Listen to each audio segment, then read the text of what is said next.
Salmo 141, comentário bíblico expositivo, Warren W. Wiersbe. Até mesmo a leitura superficial dos Salmos 140 e 141 mostra que os dois são relacionados e que empregam um vocabulário parecido. Coração, língua, mãos, armadilhas, o justo e assim por diante. O inimigo perseguia Davi outra vez, e ele precisava de socorro imediato.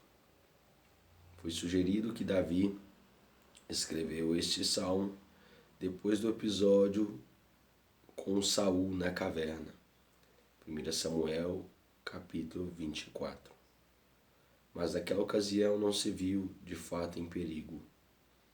Outra possibilidade é que eu tenha escrito quando estava longe do santuário durante a rebelião de Absalão. A vida é construída sobre o caráter e o caráter é construído sobre decisões. Este salmo mostra Davi tomando várias decisões sábias ao enfrentar o ataque do inimigo. Primeiro, buscarei a ajuda do Senhor. Salmo 141, versículo 1 e 2. Sempre que o inimigo lhe causava problemas, a primeira coisa que Davi fazia era conversar com Deus. O Senhor é a minha luz e a minha salvação. De quem terei medo? O Senhor é a fortaleza da minha vida. A quem temerei? Salmo 27, versículo 1. Davi era um homem de discernimento espiritual e sabia que poderia orar e adorar a Deus, mesmo quando estava afastado do santuário. Não havia sacerdote para assisti-lo. Salmo 40, versículos 6 a 8. Salmo 50, versículo 8 e versículo 9. Salmo 51, versículo 16 ao 17. Isaías capítulo 1, versículo 11 ao 17. Jeremias capítulo 7, versículo 22 e versículo 23. Oséias 6, 6. Miqueias capítulo 6, do versículo 6 ao versículo 8. Marcos capítulo 12, versículos 32 e versículos 33. No final de cada dia, um sacerdote israelita oferecia um holocausto no altar de bronze e queimava incenso no altar de ouro. Mas Deus aceitou a oração e as mãos levantadas de Davi. O incenso costumava ser excluído no holocausto. Êxodo capítulo 30, versículo 1 ao 10. Êxodo capítulo 30, versículo 34 ao 38. Levíticos 2, 2. E é uma imagem da oração. E é uma imagem da oração subindo ao Senhor. Apocalipse capítulo 5, versículo 8. Apocalipse 8, 4. As mãos de Davi estavam vazias, mas seu coração estava cheio de amor pelo Senhor e de fé em suas promessas. Tanto Esdras capítulo 9, quanto Daniel capítulo 9, oravam no horário em que eram oferecidos sacrifícios no final do dia. Depois da construção do segundo templo, este salmo passou a ser lido na oferta dos sacrifícios do final do dia, e no momento em que as lâmpadas eram acesas no lugar santo. Segundo, guardarei meu coração do pecado. Salmo 141, versículo 3 e versículo 4. Para Davi, era extremamente tentador agir como o inimigo, mas ele sabia que isso era errado, uma vez que o estavam difamando. Por que não fazer o mesmo? Porém, o problema estava em seu coração, não em sua boca, de modo que orou pedindo um coração que não se mostrasse propenso a provar os pecados deles e imitá-los. Provérbios 4, 23. Davi descreve sua tentação como o comer das iguarias do inimigo. Provérbios capítulo 4, versículo 14 ao versículo 17. Quando paramos de crer e começamos a tramar, quando perguntamos como posso sair dessa situação, em vez de o que posso aprender com essa situação, Os tempos de provação tornam-se tempos de tentação. Terceiro, aceitarei de bom grado o conselho sábio. Salmo 141, versículo 5. A designação o justo também pode ser traduzida por o maiúsculo, justo, uma referência ao Senhor. Mas isso não altera a mensagem. Quando nos sujeitamos à vontade de Deus, as dificuldades da vida passam a ser ferramentas que Deus usa para promover nossa maturidade. Muitas vezes, o Senhor envia pessoas para nos falar.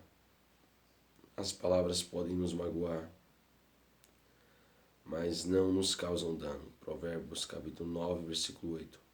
Provérbios 17, 10. Provérbios 19, 25. Provérbios 27, 10. O rei Saul não deu ouvidos às repreensões e foi de mal a pior.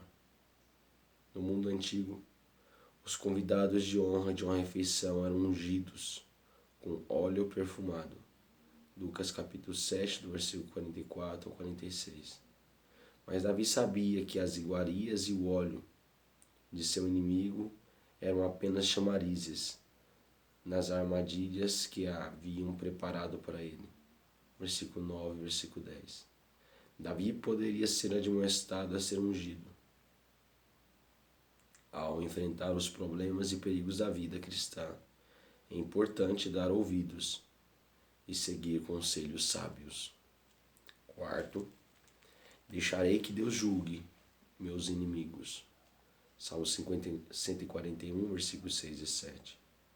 Para muitos comentaristas e tradutores, esses dois versículos são um tanto confusos, mas tudo indica que sua mensagem geral é clara.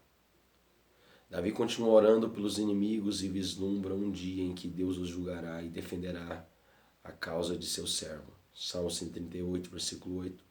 Salmo 140, versículo 12.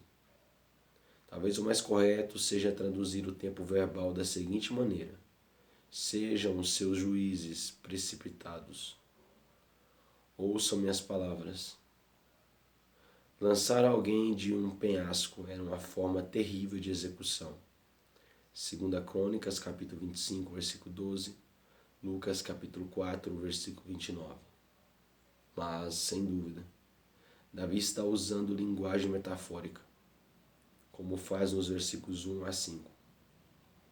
Quando Deus tiver julgado os líderes, seus seguidores concordarão que as palavras de Davi eram retas, especialmente a verem os ossos insepultos desses líderes alvejando no sol, depois de toda a carne ter sido removida pelas aves carniceiras. Se a terceira pessoa do plural, no versículo 7, se refere aos homens de Davi, é possível que se trate de uma descrição da composição deles para morrer pela causa de seu líder e ser lavrados, sabendo que mais adiante isso redundaria numa colheita de justiça na terra.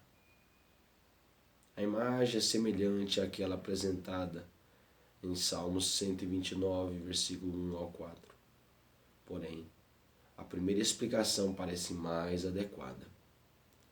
Quinto, 5.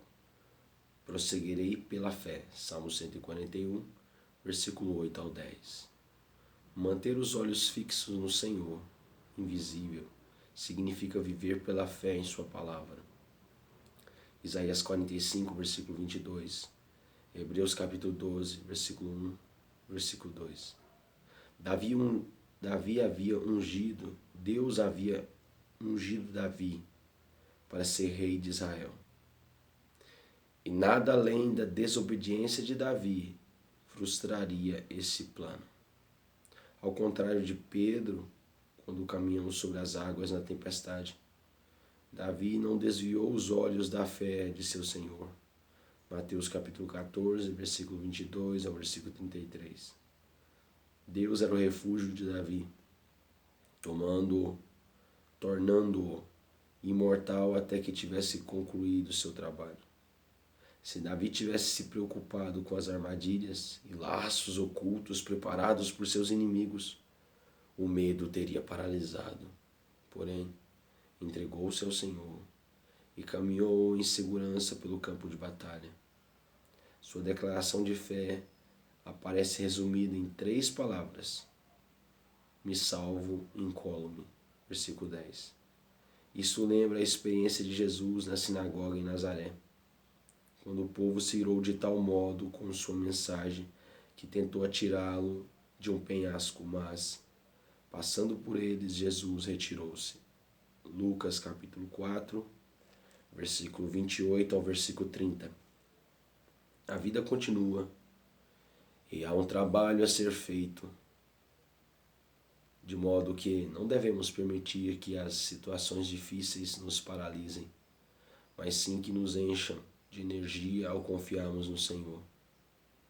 As tribulações da vida não são um motivo de ficarmos parados, antes, são oportunidades para nos apropriarmos das promessas de Deus e de experimentarmos seu poder miraculoso.